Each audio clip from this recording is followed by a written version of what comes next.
নমস্কার বন্ধুরা, জঙ্গলমহল ভিলেজ ফুডে আপনাদের সকলকে স্বাগত। বড়দের প্রণাম এবং ছোটদের ভালোবাসা জানাই। আশা করি সবাই ভালো আছেন। আজকে আমি চলে এসেছি আবার আপনাদের সামনে একটি ব্রেকফাস্টের রেসিপি নিয়ে। তো আমি যে রেসিপিটি আজকে আপনাদের সঙ্গে শেয়ার করব সেটা হচ্ছে ছোলা ভাটুরে। আপনারা প্লিজ প্রথম থেকে শেষ পর্যন্ত ভিডিওটা দেখুন। ভালো লাগলে আমার এই জঙ্গলমহল ভিলেজ ফুড চ্যানেলটিকে লাইক, কমেন্ট, শেয়ার করবেন এবং প্লিজ সাবস্ক্রাইব করে দেবেন। পাশে থাকা বেল আইকনটি প্রেস করবেন সবার আগে নোটিফিকেশান পাওয়ার জন্য। তো চলুন প্রথমে আমি এই ভাটুরের যে ডোটা সেই ডোটা মেখে নিই। দেখুন এখানে আমি নিয়ে নিয়েছি প্রায় 3 কাপের মতো ময়দা।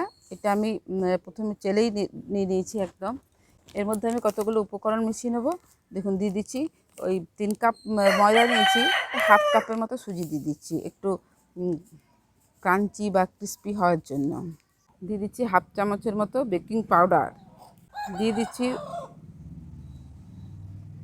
1/4 চামচের মতো বেকিং সোডা বা খাবার সোডা, দিয়ে দিচ্ছি পরিমাণ মতো নুন, অল্প একটু সাদা তেল।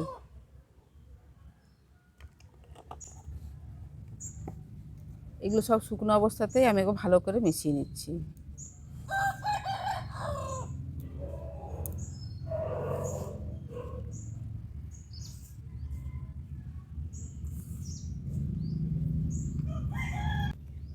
এর মধ্যে দিয়ে দিচ্ছি হাফ কাপ পরিমাপে আমাদের বাড়িতে পাতা টক দই।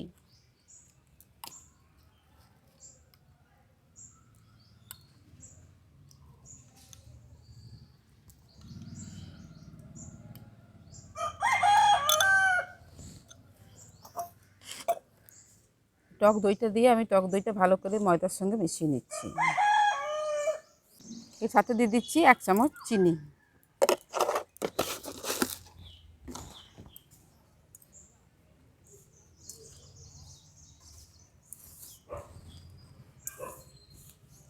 সমস্ত উপকরণগুলো আমি ভালো করে মিশিয়ে নিয়েছি।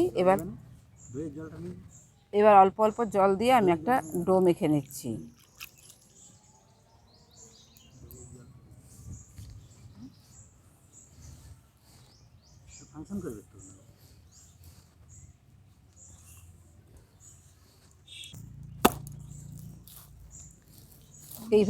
এইভাবে ছুঁড়ে ছুঁড়ে এগুলোটাকে মাখতে হয়, তাহলে এই যেসব উপকরণগুলো আমি দিয়েছি সেগুলো ভালো ফার্মেন্টেশন হবে।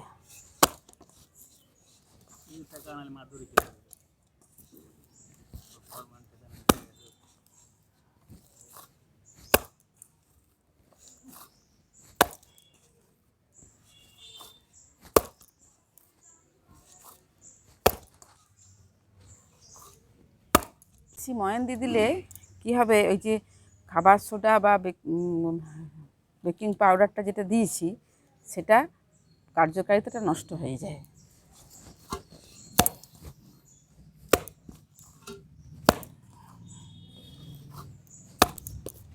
দেখুন এরকম হাতে লেগে যাচ্ছে, এই অবস্থায় আমি আরেকটু সাদা তেল দিয়ে দেবো, দিয়ে আরেকটু ভালো করে মেখে নেব।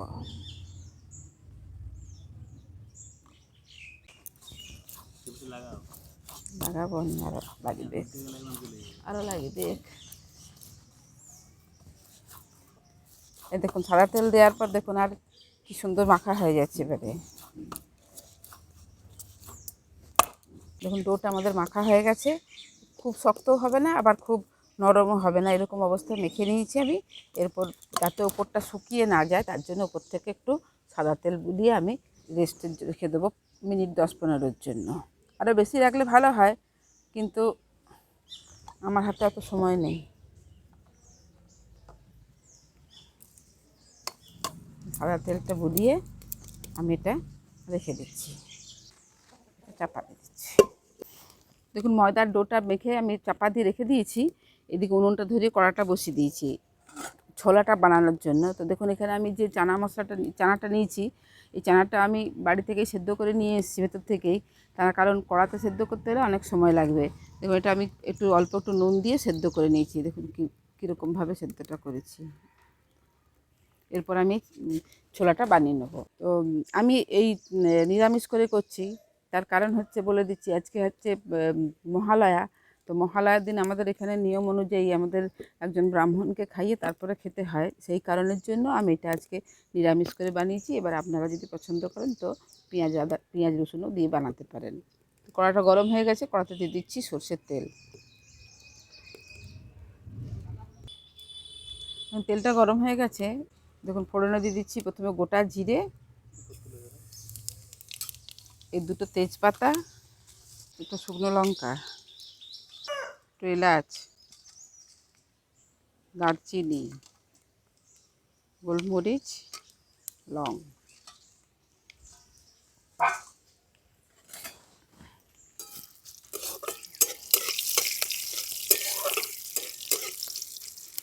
ফোড়নটা একটু ভাজা ভাজা হয়ে গেছে, এবার ফোড়ন থেকে যখন বেশ ভালো গন্ধ বেরোবে তখন আমি দিয়ে দিচ্ছি এখানে আদা আর কাঁচা লঙ্কা বাটা।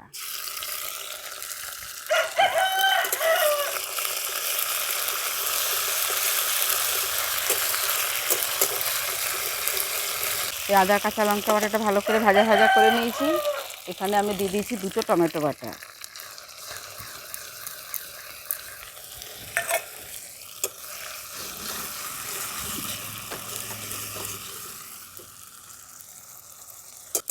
এবার এগুলো সব একসঙ্গে তেলের মধ্যে খুব ভালো করে আমি কষিয়ে নেব। এই মশলাটা কষানো হতে থাক, ততক্ষণে আমি একটা মশলার পেস্ট বানিয়ে নিচ্ছি।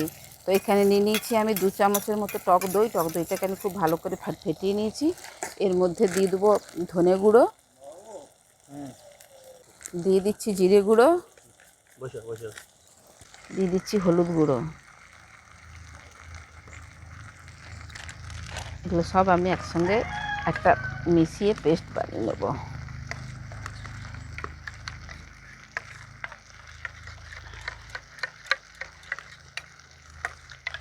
মশলাটা খুব ভালো করে কষানো হয়ে গেছে, দেখুন মশলা থেকে তেল ছেড়ে ছেড়ে এসেছে। এরপর আমি যে মশলার পেস্টটা বানিয়ে রেখেছি এটা দিয়ে দিচ্ছি।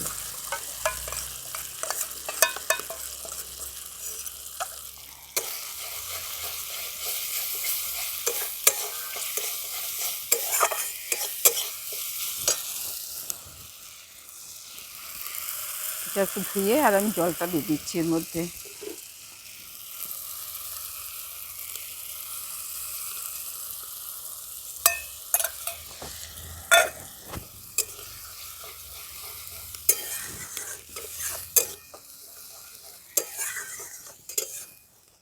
দিয়ে দিচ্ছি সামান্য পরিমাণে নুন, কারণ ওই ছোলাটা সেদ্ধ করার সময় নুন দিয়েছিলাম, তাহলে দিয়ে দিচ্ছি অল্প একটু নুন।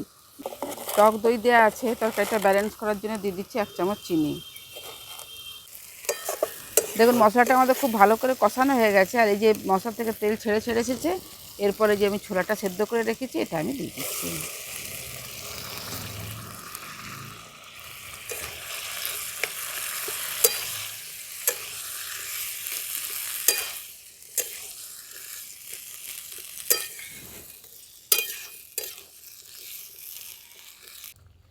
দাদুকে তো খুব তোমাদের ঘর গল্প করতে আসতো, ওইটা আমরা দেখতাম। আর নাইট গার্ডের সময় যাইতো নি তো। ঝোলটা আমাদের ফুটে গেছে, চানা মশলাটা।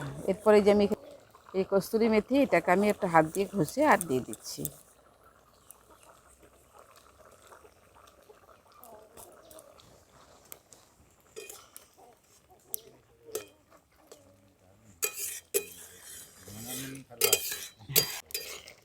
দেখুন ওই ছোলার তরকারিটা আমাদের তৈরি হয়ে গেছে, এটাকে এবার আমি নামিয়ে দিচ্ছি।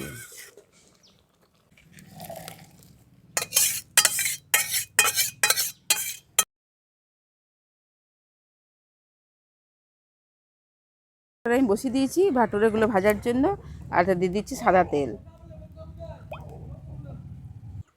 15 মিনিট পরে আমি চাপাটা খুলে নিয়েছি, খুলে নিয়ে আরেকবার হাত দিয়ে এরকম করে ভালো করে থেসে নিচ্ছি।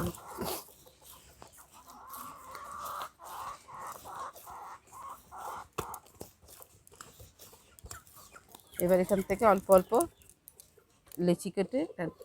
লেচিগুলোকে কেটে নিচ্ছি। দেখুন সমস্ত লেচিগুলোকে কেটে নিয়েছি। এরপর আমি একটা একটা করে বেলে নেব।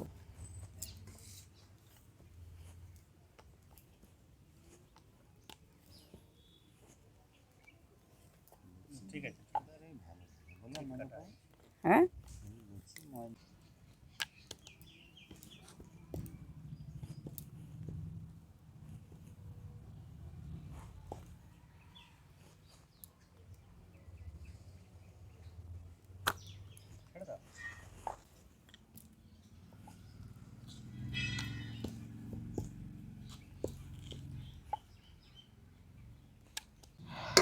এই দেখুন 4টে বেলে নিয়েছি, এদিকে তেলটাও গরম হয়ে গেছে। এবার আমি এই 4টে ভেজে নিচ্ছি।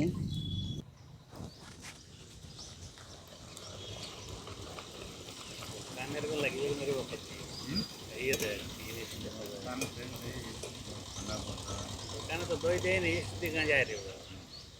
এই জিনিসটাই হবে না, দেখ ওইদিকে দেখি তো আস্তে আস্তে ফোলাটা। হ্যাঁ, পুরো কত হবে দেখি। দোকানের তো পাতলা।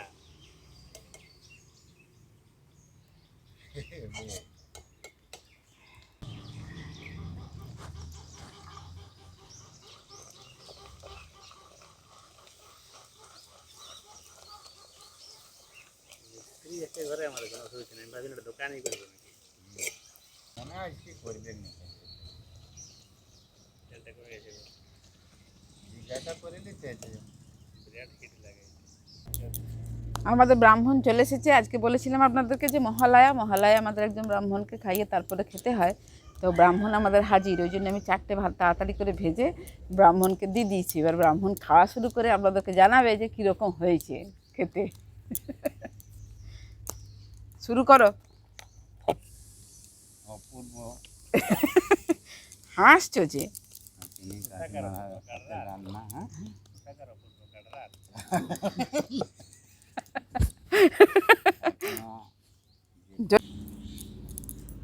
তরকারিটা নুনটা ঠিক আছে?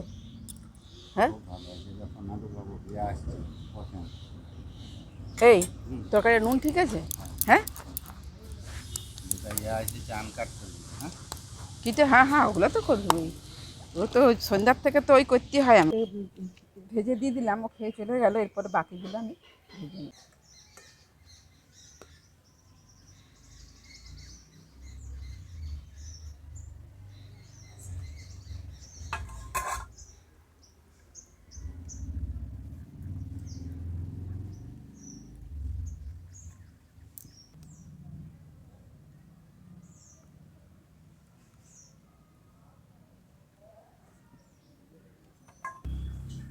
সমস্ত ছোলা বাটারাগুলো ভাজা হয়ে গেছে, তা আপনারা দেখলেন। এই দেখুন ছোলা বাটারাগুলো কতটা সফট হয়েছে। দেখুন দেখুন, হাতে করে মুখের মধ্যে চলে আসছে, আবার ছেলেগুলো চলে যাচ্ছে। তো আপনারা এইভাবে বাড়িতে বানাবেন। ভালো লাগলে আমার এই জঙ্গলমহল ভিলেজ ফুড চ্যানেলটিকে লাইক, কমেন্ট, শেয়ার করবেন এবং প্লিজ প্লিজ প্লিজ সাবস্ক্রাইব করে দেবেন। পাশে থাকা বেল আইকনটি ক্লিক করবেন সবার আগে নোটিফিকেশান পাওয়ার জন্য। আজকে থেকে প্রত্যেককেই জানাই দুই পক্ষের আন্তরিক প্রীতি, শুভেচ্ছা এবং ভালোবাসা, বড়দের জানাই প্রণাম। প্রত্যেকেই ভালো থাকবেন, সুস্থ থাকবেন, সাবধানে থাকবেন। আজকের ভিডিওটা আমি এখানে শেষ করছি। আবার আপনাদের সঙ্গে দেখা হবে আমার পরবর্তী আরেকটি ভিডিও।